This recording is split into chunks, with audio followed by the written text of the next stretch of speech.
What you working on, bro?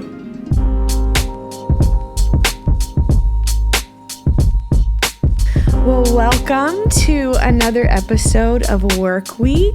If you haven't noticed, we are new, okay? It's the ladies today. It's the ladies today. We're taking over for the guys, so we're super excited to be with you today. But me and Nia and I have been, how long have we been friends now? Gosh. I'm trying to think how many. More than 8 years? More than 8 years, yes. How long have you been married? So probably like 10 years, close to like 10 years now. Crazy. Which is crazy. And I think that we're just going to do this like a good old best friend conversation. Sounds good to me. But we want to talk about today and something that's kind of been on our heart, and even talking about this with, I think, the staff, with just leaders in general at our church, and it's been on our heart, is kind of today's culture, what we would deem as busy. Like, we are just busy all the time. When you ask someone like, hey, let's do this. Okay, I'm really busy. Like, I feel like everyone's always in a busy season. Hustle culture. It's a hustle culture. And so we're going to talk a little bit about busyness today. And so we can just kick it over to you. What would you kind of define busyness as today? We like definitions. That's kind of how we are. We're always looking up definitions. Like, what would you, though? What would your definition of busyness be for like today, now, this culture that we're living in today? I don't know if I have like a great definition, but the thing that comes to mind is I think there's such a, I think there's such a link of value. Like, I have value if I'm busy and if I'm doing things and if I'm working. There's just so many distractions and things that like, oh, I have this on my schedule. I have this on my schedule. And I think the funny thing is we're both pregnant. Yes. If you haven't told, how far apart are we? Like, we're like a 2.5 weeks, 2.5, 3 weeks, something like that. Really close. Pregnant again. Oh my gosh. Yeah. But I think it's so funny to even think before I ever had a child, because we both have children also. And before I had a child, I just thought I was so busy all the time. I thought my schedule was jam-packed. And then I had a child and I realized you had no idea clue what busy was. What busy was. Not a clue. That's so true. Yeah. That's so true. What would you, I mean, I don't know if you have like a better definition of I mean, busyness. I think to describe it for me personally, it's almost like my to-do list. And for some reason, those always take precedence over everything. And I don't feel accomplished unless I finish those things. Totally. And it's so true, too, that children add a whole nother dynamic. And I think that people that are getting ready to be parents or someday, will be parents, that whole avenue of life and that season is incredible. Okay, don't get me wrong. So much fun. But the level of busy, like, is through the roof. Yeah. And I don't know about you, but when people are like, I'm so busy and you don't have kids, I'm like, are you really, though? Wait. But no. Are you really?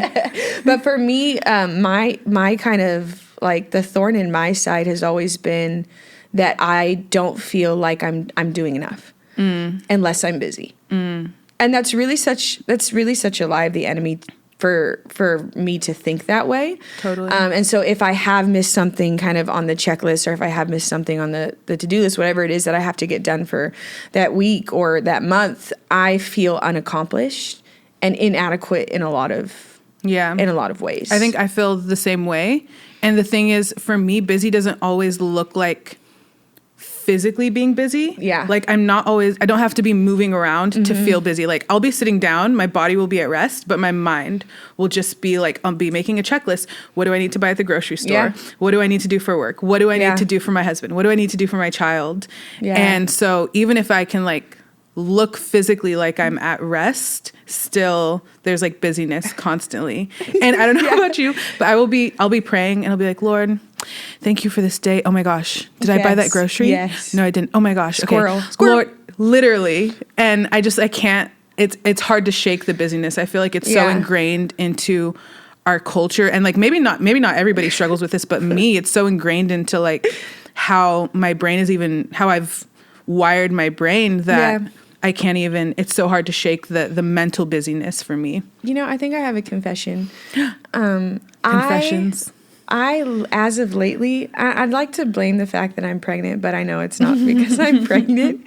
As of lately, like in the wee hours of the night, specifically between the hours of 3 a.m. Me too. and 5 a.m. You just wake up. I wake up and I am Googling.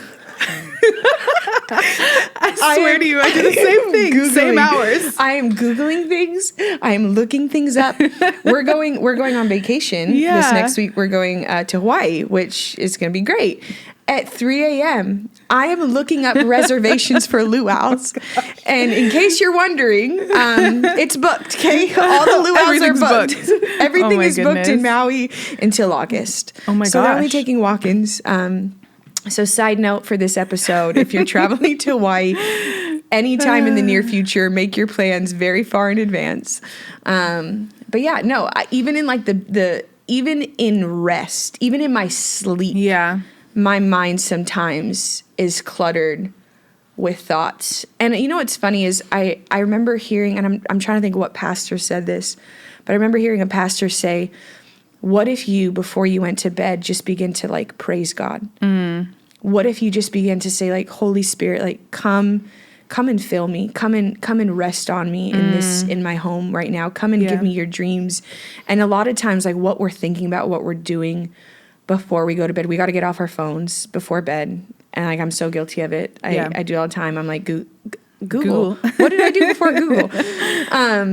But I think that if I was to be intentional about that busyness in my mind, because it's so true that sometimes it's not even physically doing something. You could be sitting down and overwhelmed completely. Totally. And we live in a culture even now, and this is a whole nother subject, but it's very anxious. We're very stressed. We're very overwhelmed. And we busy ourselves with a lot of things. Yeah. And a lot of things that probably are meaningless. Like this just quite frankly. Yeah. And I think like busyness, the story that always comes to my mind in the Bible is Mary and Martha. Yes. This is one of the best stories ever. And I mean, do you want me to summarize the story? Or do okay. Go for it. So we're both obsessed with this story. So Mary and Martha, they love Jesus. Jesus is coming over to, is it Martha's house for dinner? And Martha is like, I gotta clean, I gotta cook, which I'm like, I get it. If Jesus was like, I'm coming to your house. Jesus is coming, get the house I'm ready. gonna dust things that I have never dusted before. I'm gonna bleach everything. Like, I get it. So she's cleaning, she's busy, and Mary is just sitting at Jesus's feet. And Martha is like, Jesus, you're not going to tell her anything? She's just sitting there and I'm doing all the work. And Jesus was like, no. Mary has chosen the right thing to just sit at my feet. And that story, I wish that I could say I identified with Mary. No, but me too. I identify far more with Martha and being busy. And like, even when I'm sitting at home, like I said, like I can be physically at rest. I'll be sitting on the couch and I'll be looking around my house. I'll be like, that needs to be dusted. That needs to be mopped. This needs to be done. And it's just so hard, I think, to focus your mind in those moments and be like, let me just go sit at Jesus's feet. Yeah. And to prioritize that even. Yeah. Totally. Yeah. I have such a hard time doing that. I think we all do, of course. Like, I think we all deal with that. But I think that when you just learn to sit at his feet daily, like you realize the benefit of that. Totally. And it changes us when we sit at his feet. But I think that it kind of comes down, for me, when I think about it, it kind of comes down to an issue of a matter of priorities. Yeah. Martha didn't see the value in sitting at his feet, and Mary did. And so I think that the busyness and all that outweighed in the line of priorities. It was like, I got to do all this, and I'll sit at his feet later. Yeah. And how many times do we do that? I mean, oh man, it's so true. And I think even like I can understand Martha's mindset or like her heart, because my thing would be like, if Jesus is coming over, like let me serve him. Let me make sure I like cooked the best thing. Let me make sure my house is like comfortable for him, or like to bring it into today, like let me serve at church and like let me do this, let me do that for the church. Let me go minister to this person. Yeah. And none of those things are bad things. They're not bad things, yeah. But like you were saying, it's like, what is your priority? And I think I just sent this to you the other day. It was Pastor Robert Madu. He said, whatever you can't rest from, you're a slave to. Yes, that is so good. Oh my gosh, that shook me. And wait, say it again. Say it again. Whatever you cannot rest from, you are a slave to. So good. And I think busyness and everything that we put before sitting at the feet of Jesus essentially is an idol. Yeah, it's that's saying so true. like, whether it's like caring for your child, obviously I'm not saying neglect your child, but if you're like, oh, let me do all of these loads of laundry because my child's laundry is more important than sitting at Jesus' feet. Like that shouldn't laundry be Jesus, laundry Jesus. Yeah. But how often do like we choose those things that are like not eternal, that don't so like true. produce fruit for like his kingdom over just sitting at his feet. And I think like what you were saying about priorities is so true. It's right in line with what you said on idols, and I think that's like the perfect way to put it, because we don't look at our to-do list and we don't look at all the things we need to do in the busyness of life as an idol. Yeah. But anything we put before him is an idol. It's true. And it's true because like even our children can become idols. Our spouses, our friendships can become idols. Yeah. Like we are constantly battling, like putting down those idols. Yeah. And I think that's where, for me, it's like if we can actually identify what those things are in our life that have become idols, then that kind of helps us to actually do something about it and maybe put those things to rest down. And some of them need to just probably be put to rest completely. And some things just need to be a little bit realigned, because like your children are important. Your spouse, important. First like, ministries, family is your first ministry. And so like I believe that and I know that, but at the same time, it's like, how are we operating from a healthy place if we're putting everything else before just being at the feet of Jesus? Totally. And I think something that I've learned in this season of motherhood is everything can't be urgent. Like, I don't know if that makes sense, but like in my mind, like feeding my child, spending time with Jesus, cleaning my house, getting my job done, we're like all on the same line of these are so important. They all need to be done right now. And I really had to like reassess my like internal like talk and what I was saying to myself and be like, okay, it's not urgent. It's okay if my house is a mess. It's okay if the dishes don't get done right now. Because like these are the three things that are urgent or like of great value or importance. And those things need to be done first, and everything else, it's okay if it waits. It's not the end of the world. Deciding what will wait.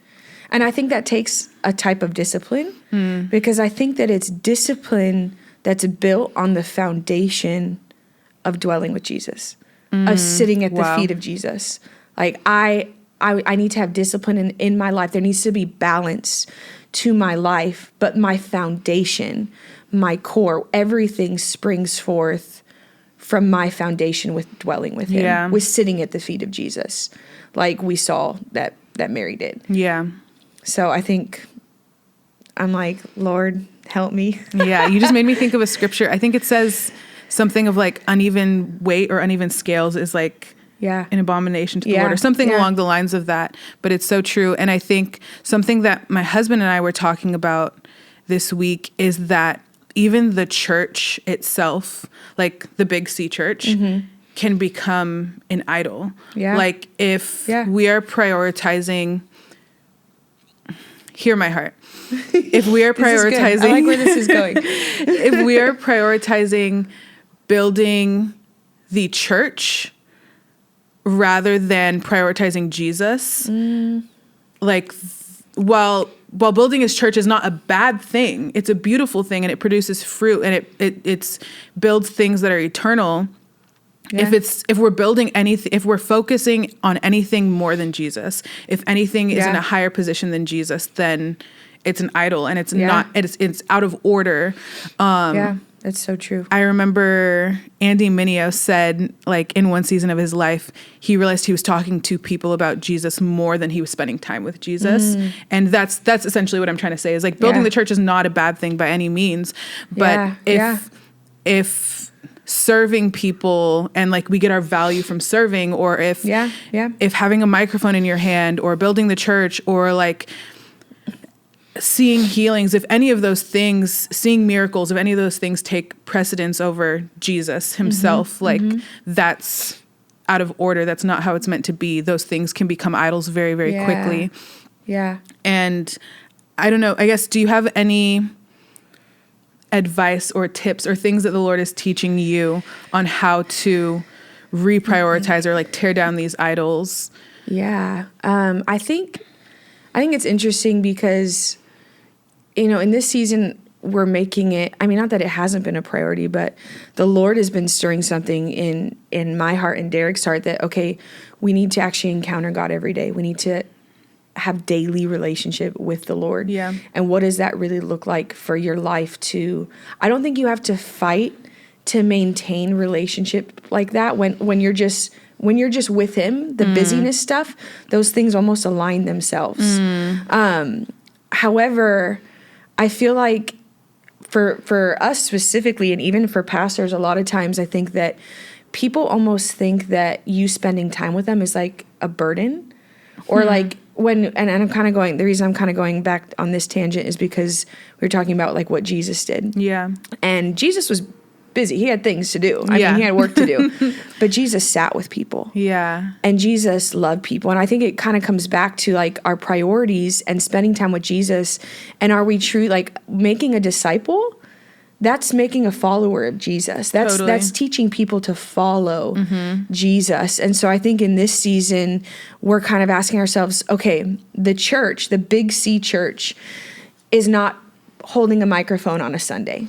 Totally. It's not leading a worship song. Yeah. Like those are aspects of us coming together on a Sunday, granted, yes, and we prepare and we're diligent in preparing for those things. But when people start to think that that's what church is, like we're a hot mess. And it's because priorities and dwelling and being with Jesus and sitting at his feet is overlooked because it's not glamorous. It isn't. And you don't get praised for doing anything when you know what I mean? No, and people don't see it. Like you said, you don't get praised for it. Yeah. There's no glory for you. And that's the point. There's not supposed to be. Totally. You know what I mean? So I feel like for me in this season, it's like, okay, Lord, humble me. Yeah. I need to be low. I don't want to have an agenda. I don't even want to speak to the masses. Wow. I want to speak to the one. Wow. I want to minister to the one because I have a burden for them, because I'm sitting at your feet. Yeah. And because that is my foundation and you're my rock and you're what I'm building on. Everything else that flows from it is beautiful. Yeah. And it's effortless at that point. Yeah. So I think that we just get in this mindset. And I think Martha unintentionally in that story probably wanted Jesus to look at her and be like, good job. You go, Martha. You prepped that dinner's real good. And she probably wanted that. And Jesus says, like, Mary did what was most important. Like, Mary knew what was best. Yeah. To sit at my feet. And so I think that there is even in this doing busyness, this doing versus dwelling, like being busy versus dwelling with God. We need to just know that, like, it's not for our glory. Like it's the intimacy. It's that secret place. No one sees us at home when we're spending time with the Lord, when we're sitting at his feet. Yeah. No one's applauding us. And that should be perfectly fine. Perfectly fine. Yeah. I was so shook by what you said, like sitting at his feet, there's no glory for you and there's not meant to be. And I think maybe even that's part of the problem is we see ourselves as idols and like we want some glory for ourselves. Okay, this is good. This is getting good. We want some glory for ourselves. We want the applause. We want some of the recognition. We want the totally well done and like the pat on the back. And like we'll get well done, but like not on earth. It's like when you get to heaven, like then he'll say well done.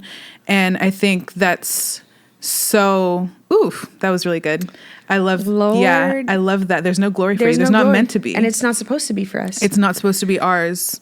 I like what you said though about it's not for here. He's not gonna say well done here. Yeah. He's gonna say well done. That's what matters. Yeah. If he never said it, and he'll encourage us here. Totally. But if he never said it here, would it be enough to hear it there? Yeah. And I think like, Francis Chan is one of my favorite authors, one of my favorite speakers. Yes. And he's just so radical. I just finished his book, and this is a shameless plug that everyone needs to read his book, Until Unity. It is the most beautiful book. It talks about unity in the church, unity in the body, caring, loving. It's incredible. So he, at the end of this book, he says, what if every day you just spent time imagining what it'd be like to sit before him that day? Wow. And what if we actually intentionally every day said, God, I just want to sit, and Lord, what would you say to me today? Wow. What would you have said of my life? Like what would be your words to me? Would you say well done? Wow. Would it be good and faithful? Like what would be the tone? Yeah. And I'm like, man, Lord, don't come today, because I ain't ready. I ain't ready. I got some things that I gotta work on. Gotta work out. Not to take us on a tangent, but to kind of take us on a tangent. No, I like this. Is good. We're on the ride wherever the Lord takes the conversation. We're doing it. Something that the Lord has been working in me. This pregnancy has been a little bit more difficult than my first was. Just a little bit. Just a little bit. It's gotten a lot better.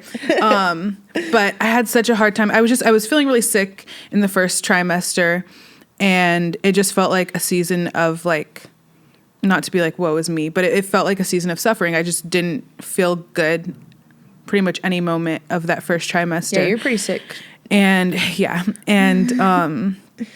I had such a hard time processing the suffering that I was feeling, and like also understanding that we have an eternal, like loving, caring God and Father. And I was having a hard time like mending those two together. And the Lord was like, Nia, you want your crown on earth. Wow. When you're meant to carry your cross on earth. I'll give you your That's crown so when you good. get to heaven. That's And so good. I was just thinking about it. Like when you read your Bible, and like I read my Bible, but apparently I missed all the times he told us, like pick up your cross. Pick it up. There's going to be suffering. It's going to be difficult. Yeah, There's going yeah. to be challenges. You will be persecuted. Like he yeah. told us. And I just had such a backwards mindset for so many years that I was going to be able to have my crown on earth. Yeah. And he's like, no, pick up your cross. That's so like, good. carry this. It's going to be heavy. It's going to be difficult sometimes. It's not always going to feel great. And I think, That's so good. yeah, I just want to go back to what you were saying about like the glory's not meant for us. Like, Yeah. it's not, I'm not supposed to walk around with a crown Yeah. on this earth. That's not what he intended for us to do. He intended for us to build disciples and to do all these amazing things. And I think it's crazy to even think he doesn't, it says in the Bible, he'll say, well done, good and faithful servant. Keyword servant. Not like, he could say like child, he could say many things. Could have said anything. Yeah. But it's so crazy to me that, and I don't know if anybody else has this mindset of like, I want my crown on earth rather than my cross. Yeah. And trying to store away glory for ourselves. That's so here true. on earth. That's so true. And I think like we pick what we carry every day. And I think kind of even bringing it back to like the heart of this is like we pick up our busyness. We pick up our things to do. We pick up all the things, the chaos that floods our mind. We pick that up. And he says, pick up my cross. Like carry that. Yeah. But it's so true that it's a glory that is only for him. It is. I think the sooner we realize that as a church, I mean, we could have great services. We can have all these wonderful things. We can have a great building. We could have new equipment. We could have all these fancy things. But if his presence, and if we don't know how to sit at his feet, it's meaningless. And if we don't got Jesus, it's worth nothing. Yeah, we can plan events. We can be busy with events and programs as a church, and just add things to the schedule. Yeah. But we're lacking if we're not sitting at his feet. Totally. We're not complete. We're meant to be in his presence. We're meant to be at his feet, worshiping him, praising him, and giving him our full attention. So. Yeah. And I think this is where like identity crisis comes in. Yeah. Is like when you're not sitting at your creator's feet, like who knows you better than the one who created us. And identity issues, I think, present themselves in so many different ways. Yeah. Not just in the world, but even in the church. Yeah. You What are were you not gonna the say? things you do. I mean, Yes. and that's what we've made the busy. I'm accomplished. I'm successful because I've accomplished this. I'm successful in this. Yeah. And that's exactly what hustle culture like tells us. Yeah. Is you are what you do. You are what you accomplish. What you worked for. Yeah. Yeah. And I think like the entire gospel is like, you are not what you've done. Like, I've washed away your sins. You are what I've done, what Christ has done. Like, we are that. We are like, we are clean because of what he's done, not because of what we've done. Yeah, And that's so true. why we don't deserve the glory. That's why it's meant to be his. Yeah. So good. Yeah. Well, I think that's a wrap on another episode of Work Week. Yeah. But we just want to say thank you for being with us. It's been amazing. It's been incredible. And we're just so excited about what God is doing in this season. I want to encourage you, just sit at his feet. You know, there's those great to-do lists and they're awesome, but put him on the list. Put him on the list of who to spend time with. Yeah. And the top of the list. The top of the list. He's first. He's most important. Sit at his feet. And I think that's it. We'll see you. Subscribe if you want to watch more episodes of Work Week, and we'll see you next time.